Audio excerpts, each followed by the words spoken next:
उत्तमं देवीं सरस्वतीं व्यासं ततो जयमुदीरयेत्। गुरुर्ब्रह्मा गुरुर्विष्णु गुरुर्देवो महेश्वर गुरुसाक्षात् परब्रह्म तस्मै श्रीगुरुवे नमः। ध्येय सदा परिभवग्नमभीष्टदोहं तीर्थास्पदं शिवविरञ्चिनुतं शरण्यं। भृत्यार्तिः प्रणतपालभवाब्धिपूतं वन्दे महापुरुषते चरणारविन्दम्। अस्मद्गुरुभ्यो नमः। गुरुचरणकमलेभ्यो नमः। परम मंगल में अखिलेश्वर भगवान के जुगल चरणों में प्रणाम। सभी भक्त वृंद के हृदय में विराजे ठाकुर जी के चरणों में प्रणाम। कुछ भक्त वृंदों का प्रश्न है कि गुरुदेव, ये दुर्गा पूजा में या काली पूजा में या कोई भी पूजा में ये जो बकरे आदि के जो बलि दिए जाते हैं, ये देना उचित है कि अनुचित है? देना चाहिए कि नहीं देना चाहिए? तो देखिए, हमारे वैदिक सनातन पद्धति के अनुसार कहीं भी बलि देने का विधान नहीं आया है। जो कालांतर में दुर्गा काली जो है नरसंहार करके राक्षसों को, दुष्टों को, दुराचारियों को, पापात्माओं को जो है संहार करके जो रक्तपान की हैं, वो आज भी है, आया है मानस में कि जब जब हूँ ही धर्म की हानि, बाढ़हि असुर महा अभिमानी, तब तब धरि प्रभु विविध शरीरा, हरहु कृपा निधि सज्जन पीरा। वो कालांतर से चला आ रहा है और आज भी है। जब जब ये जो है हमारे ये धरातल पे, पृथ्वी पे पाप कर्म की बढ़ोतरी होगी, धर्म की हानि होगी, अधर्म बढ़ते जाएगा, तो परमात्मा देवी देवता जो है काली के रूप में, दुर्गा के रूप में, अनेक अनेक विविध रूप में, विविध शरीरा धारण अवतार लेकर के उन पापात्माओं को, दुराचारियों को ये जो है संहार करने के लिए उनका अवतार होता है। ये नहीं कि किसी निर्दोष को मारने के लिए।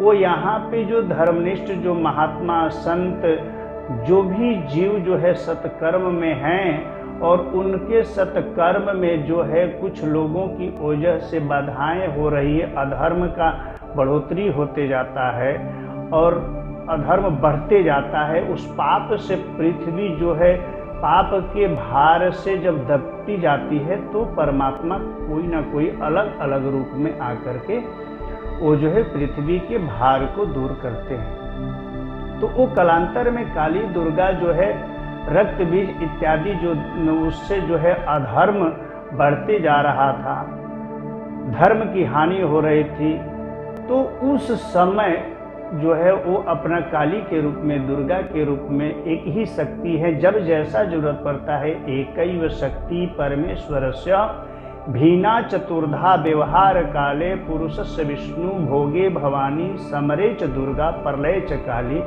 वो शक्ति जो है सब अब देखती रहती है और उसकी दृष्टि में जो जब लगता है कि नहीं हमारी पृथ्वी, ये जो पृथ्वी जो है ये पाप कर्मों से, अधर्म से लद गई है, तब किसी न किसी रूप में लेकर के उस बोझ को दूर करने के लिए अवतार लेती है और दुराचारियों को, दुष्टों के संहार करके जो है सज्जन लोगों की रक्षा करती है। भागवत में प्रसंग आया है कि किसी भी जीव का बलि देने का, निर्दोष को आप बलि आप नहीं दे सकते, देने का विधान नहीं है। आप देंगे तो उस दोष के भागी बनेंगे। आया है कि ध्रुव के वंश में एक राजा हुए जिनका नाम है प्राचीन बरही। ध्रुव के पुत्र हैं उत्कल, उत्कल के पुत्र हैं अंग, अंग के पुत्र हैं वेन, और वेन के पुत्र पृथु, और पृथु के पुत्र हैं अंतर्ध्यान, अंतर्ध्यान के जो है हविर्ध्यान, और हविर्ध्यान के जो है प्राचीन वरही। ये प्राचीन वरही राजा जो है अपने जीवन में बहुत ही यज्ञ पे यज्ञ किए, यज्ञ पे यज्ञ करते जा रहे हैं कहने पे, लेकिन बामार्गियों के कहने में प्रत्येक यज्ञ में जो है घोड़े और बकरे के बलि देते जाते हैं, और इनके घोड़े और बकरे के बलि से जो यज्ञ पे तो यज्ञ किए 99 यज्ञ किए, 100वां यज्ञ होने वाला है, लेकिन जितना ही यज्ञ कर रहे हैं उतना ही इनका मन अशांत होते जा रहा है, मन में अशांति फैलती जा रही है। तब तक जो है एक दिन उनके यज्ञ मंडप में नारद जी का आगमन हुआ, और नारद जी को उठ करके सत्कार किया, अरे धन्य है मेरे यज्ञ मंडप में नारद जी पधारे हुए हैं। सुंदर प्राचीन वरही राजा ने उनका नारद जी का स्वागत किया। स्वागत करने के बाद अपना प्रश्न रखा कि नारद जी, अरे मैं यज्ञ पे यज्ञ किया, इतना यज्ञ किया, इतना दान किया, लेकिन मेरे मन में शांति नहीं और अशांति फैलती जा रही है। यज्ञ मंडप में प्रवेश करते ही नारद जी को पता चल गया, जितने जीव के, जितने बकरे घोड़े के बलि प्राचीन वरही राजा ने दिया था, वो सब नारद जी को दिखाई पड़ रहे थे। नारद जी ने बोला कि राजन, मैंने पापी तो बहुत देखा, लेकिन तुम्हारे जैसा पापी आज तक मैंने नहीं देखा। नारद जी की बात को सुन करके प्राचीन वरही को राजा को लगा कि अरे मेरे को पापी आप बोल रहे हैं, मैं इतना यज्ञ किया, इतना हजारों दान किया, यज्ञ से जो है पूरे पृथ्वी को कुशाओं से मैं आच्छादित कर दिया, पाट दिया, और आप मेरे को पापी बोल रहे हैं कि ऐसा पापी कभी नहीं देखा। मैं हजारों दान किया, क्या नहीं किया, और आप यज्ञ पे मेरा 99 यज्ञ हुआ, 100वां यज्ञ चल रहा है, लेकिन आप कह रहे हैं कि ऐसा पापी नहीं देखा। बोले कि और नहीं तो क्या, तुम क्या देखना चाहते हो अपने पाप कर्मों को? तो प्राचीन वरही राजा बोले कि हाँ जरूर, और प्राचीन वरही राजा को नारद जी आकाश मंडल की ओर दिखाए, तो प्राचीन वरही राजा जितने जीवों को, घोड़े को, बकरे को बलि दिए हुए थे, सारा मुंह खोल करके देख रहे थे। और नारद जी बोले कि देखो राजन, ये जितने को तू बलि दिया है, ये मुंह खोल के सब खड़े हैं, देख रहे हैं, उतने सब जो एक एक करके बारी बारी से सब बदला चुकाएंगे, और ऐसे करने वाले को कभी सदगति नहीं हो सकती, नरकगामी होता है। निर्दोष जीवों को बलि देने वाला कभी न सुख चैन से रहता, यहाँ भी नहीं शांति मिलती, और अंत में नरकगामी होता है। तो कहने का आश्रय यह है कि भागवत में भी आया है, और हमारे वेद में ऐसा कहीं नहीं लिखा है कि निर्दोष जीव को जो है आप बलि बनाओ। दुष्टों को संहार करके जो रक्तपान की हैं, और आप चाहते हो कि उस देवी देवता जो है बलि से प्रसन्न हुई हैं, काली और दुर्गा, तो ऐसा नहीं है कि वो बोली है कि निर्दोष जीव को मेरे सामने बलि दो तो मैं प्रसन्न होंगी। वो जो है दुष्टों के संहार करके उसके रक्त को पान करके स्वजनों के जो मन में शांति मिली, उससे उनके अंदर प्रसन्नता हुई है।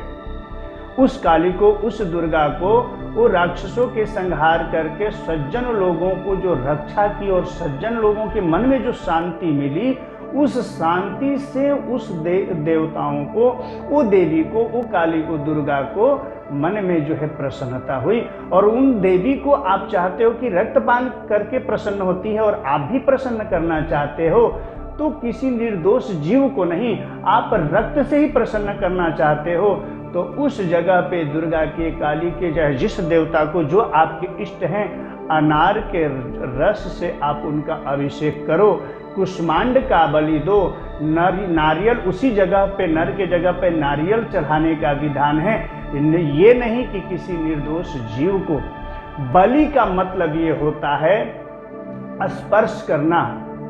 बलि क्या देना है कि जो भी आप यज्ञ और अनुष्ठान कर रहे हो, उसमें आपको यदि घोड़ा जो है ये अभिमान का प्रतीक है, बकरा जो है लोभ का प्रतीक है, तो अपने शरीर के अंदर, इस क्षेत्र के अंदर के अश्वरूपी अभिमान को स्पर्श करके संकल्प लो कि आज से मैं किसी भी परिस्थिति में, कैसा भी हो जाए, कितना भी धन आ जाएगा, कितना भी ज्ञान आ जाएगा, मैं अभिमान नहीं करूंगा। और इसको जो है इसका बलि दो, इसका परित्याग करना, ये है अश्वबलि। जो है अपने मन का जो लोभ है, दूसरे का करोड़ों का संपत्ति मुझे तिनका के बराबर भी नहीं है, ऐसा समझ के अपने अंदर के लोभ रूपी बकरे को स्पर्श करके संकल्प लेकर के परित्याग करो कि आज से जीवन में मैं कितना भी किसी का संपत्ति होगा वो मेरे लिए तुच्छ और तिनके के बराबर लगे, ऐसा जो है लोभ रूपी बकरे का परित्याग करना ही ये अश्व बलि है और बकरे का बलि है। बाकी ये नहीं कि बकरे निर्दोष जो बकरा है उसको ला करके और देवी देवताओं के सामने काट करके समर्पित कर दोगे तो उससे दुर्गा जी प्रसन्न हो जाएंगी, काली जी प्रसन्न हो जाएंगी।